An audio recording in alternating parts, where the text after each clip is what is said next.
free from sin and become slaves of righteousness. Sa una, ipunta sa sala. Kinsa may origin sa sala? Si Satanas. Apan sa diha nga nahibaluta sa kamatuoran, kinsa na atong gisunod? Ang Ginoo na igsuon, ang pulong sa Dios na.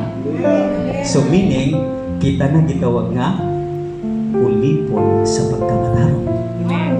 Kaniadto ulipon sa dautan, apan karon ulipon sa pagkamatarong. Ang atong gituman, ang atong gisunod, dili ang kabubuton sa Dios, we are slaves to sin. Unsay bayan? Kamatayon. Amen igsuon. O kining kamatayon, mauni ang gahom ni Satanas. Yes, physically mamatay ta, but spiritually alive through faith and obedience. Amen. Roma 6:23, kay ang silot sa sala mao ang kamatayon. Apan ang kinabuhi nga walay katapusan mao ang gasa sa Dios sa mga anak kang Kristo Jesus nga atong Ginoo. Nganong kaniya man nato makuha ang kinabuhi nga way katapusan. Nganong siya raman ang makahatag kanatong kinabuhi nga way katapusan. Tungod kay gibayra niya ang atong salating suhat. Amen. Namatay siya alang kanino kanako. Kay ang bayad sa sala mao ang kamatayon. Og si Kristo namatay aron ikaw maluwas. O kung mahibalutan ini nga kamatuoran, kini maghatag kanato kagawasan.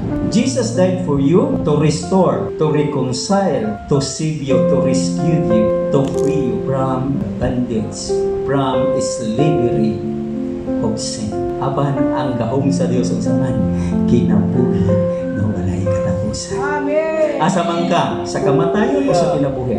Kinabuhi. Gipakamatyan ta ni Ginoong Hesus. Gibayran, amen igsoon. Tungod niya na ang atong pagsimba buhi ato bangan sa Dios. Hebrew 2:14 mingon diha og tungod kay gitawag niya nga mga anak sa Dios, mga tao nga may lawas ug dugo. Si Jesus mismo nagpakatao usab aron ihalad ang iyang kaugalingon alang kanila. Kay pinaagi sa iyang kamatayon, mapildi niya si Satanas nga mao ang gigikanan sa kamatayon sa mga tao. Bisan ginsa nga anaa kang Kristo adunay kinabuhi nga walay katapusan.